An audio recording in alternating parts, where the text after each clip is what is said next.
Akkam jirtu dhaggeeffattoota keenya oduu yeroo kanaa qabnu sin dhageechisna an ejersa abdiiti. Waraanni bilisummaa Oromoo aanaa Abbayyaa keessatti tarkaanfii cimaa fudhateen waraana PP du'aa fi madoon adabuu fi loltoota bilxiginnaa 15 booji'e. Gootichi waraana bilisummaa Oromoo zoonii kibbaa koonyaa godina Gujii Lixaa keessa socho'u tarkaanfii gugubduu waraana mootummaa PP irratti fudhateen injifannoo boonsaa galmeessee jira. Tarkaanfii tiksitoota impaayera Itoophiyaa irratti fudhate kanaan du'aa fi madoon adabuun alatti loltoota diinaa 15 ari'ee harkaan qabee jiraachuus beeksisee jira. Haleellaa laalessaa dheengadda ganama caamsaa 3,2026 guyyaa keessaa toora sa'aatii 8:30 irraa kaasee korommiiwwan waraana bilisummaa Oromoo zoonii kibbaa godina Gujii Lixaa aanaa Abbayyaa bulchiinsa magaalaa biyyoo keessatti mooraa tiksitoota fi leellistoota impaayera Itoophiyaa irratti fudhate kanaanis loltoota PP 37 battalatti yommuu irraa ajjeesu hedduu madoo dandammee hin qabneen adabee injifannoo gonfachuu beeksisee jira. Lola kanaan gama meeshaatiin meeshaa garee bireena tokkom qawwee AKM 14 Dr. Sadii boombii F1 5 fi qophii waraanaa garaagaraa hedduu irraa hiikuun galii dantaa qabsoo bilisummaa Oromootiif oolchee jira. Bifuma wal fakkaatuun irree fi gaachanni saba Oromoo waraanni bilisummaa Oromoo zoonii Arsadee godina Baashagar aanaa Booset ganda Boosee dachee bakka addaa buufata lammaffaa jedhamutti caamsaa 4,2026 ganama sa'aatii tokko irratti tiksitoota sirnaa irratti tarkaanfii fudhateen du'aa fi madoon adabuun qawwee fi hidhannoos irraa hiikee jira. Hidhattoonni tarkaanfii irratti fudhatame kunneen yeroo dheeraaf buufata Appaar Awwaash kan lafa ilmaan Oromoo ganda Nuuraa Heeraa keessa jiraatan lafa isaanii saamuun bishaan jal'isiifillee oolu dhorkachuun namoota nagaa maqaa waraana bilisummaa Oromoo woboo deeggartuu loojistikii isaaniiti ittiin jechuun maqaa isaan hin qabne irratti tuuluun bitamtoota fi ergamtoonni kanneen akka Haraashaad Ajii Aliyyii Jamaaluu fi fakkaattonni isaanii badii tokko malee namoota hojii qonnaa isaanii irratti bobba'an dararaa turanii jiraachuu maddeen ifamsanii jiru. Tarkaanfii farra uummataa irratti waraanni bilisummaa Oromoo fudhate kanaanis hidhattoota PP irraa battalatti 2 ajjeesuun 2 ammoo madoo ulfaataa ta'een adabeera.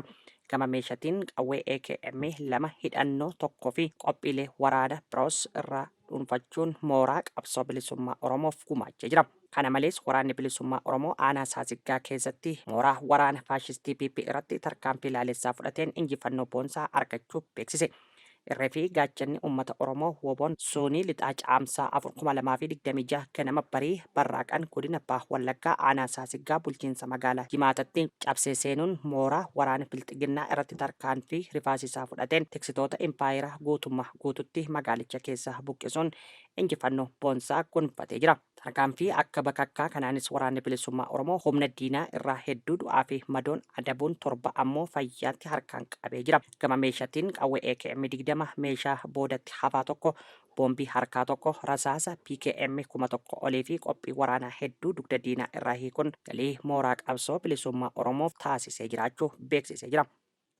Bulchiinsa magaalaa Adaamaa keessatti murni maafiyaa PP maqaa filannoo kijibaatiin uummata saamaa jiraachuun himame. Godina Baashagar bulchiinsa magaalaa Adaamaa kutaalee garaagaraa keessatti murni maafiyaa PP maqaa filannoo kijibaatiin uummata nagaa saamuun dantaa dhuunfaa isaaniif oolfachaa akka jiran jiraattonni magaalichaa maddeenitti himanii jiru. Gareen maqaa Oromoo waammachuun ilmaan Oromoo saamuu fi ajjeesuu aadaa isaa godhate bilxiginnaan filannoo impaayerattii keessatti jijjiirama siyaasaa tokkollee fidee kan hin beekne sababeeffachuun bara 2018 akka lakkoofsa Abashaatti baatii caamsaa keessa marsaa 7ffaa filannoo fakkeessii gaggeessuuf dibee tumaa jiru.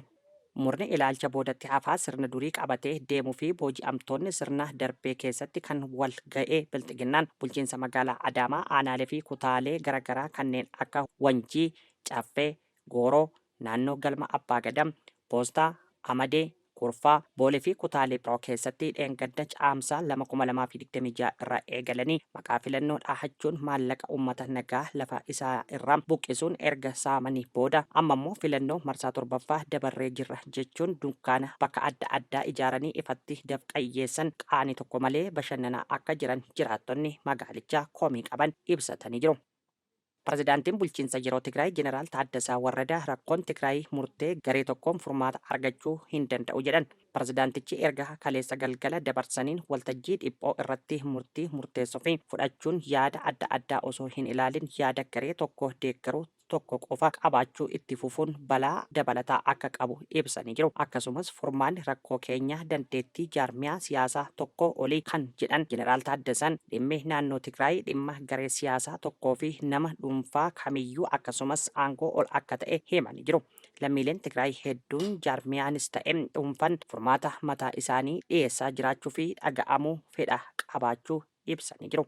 Murtee garee tokkoon dirqisiisuuf yaaluun caalatti balaa akka qabus dubbatanii jiru. Rakkoolee walxaxaa nu mudatan irra aanuuf yeroon kun yeroo itti barmaatilee fi amala kanaan dura ture keessaa baanee furmaata itti barbaadnudha jedhanii jiru. Uummanni Tigraay kufaatii marsaa biraa baachuu akka hin qabne kan dubbatan Jeneraal Taaddasaa Waradaa uummanni Tigraay keessattuu dargaggoonni fi haadholiin haala akkanaa keessatti miidhamtoota ijoo ta'an murtiin furmaata hin finne akka dhaabbatu gochuu akka qaban hubachiisanii jiru. Suudaan haleellaa diroonii buufata xiyyaaraa kaartum irratti raawwatame keessatti gamtaa Imireetota Arabaa fi Itoophiyaan harka keessaa qabu jechuun himatte.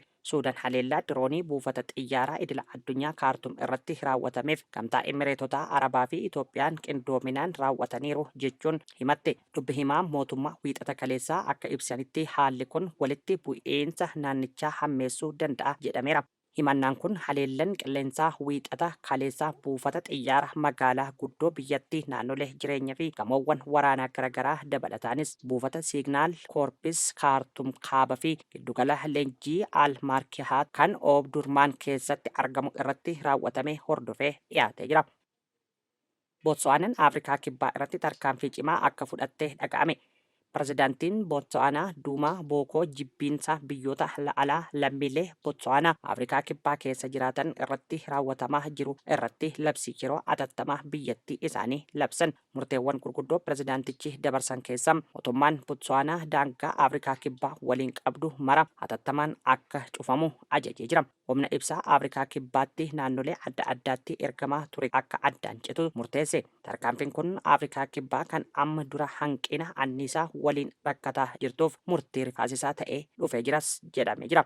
Gaan hordoftoota keenya oduu har'aaf qabnu asirratti raawwannee jirra. Qophiilee keenya biroo waliin turtii gaarii isiniin jenna.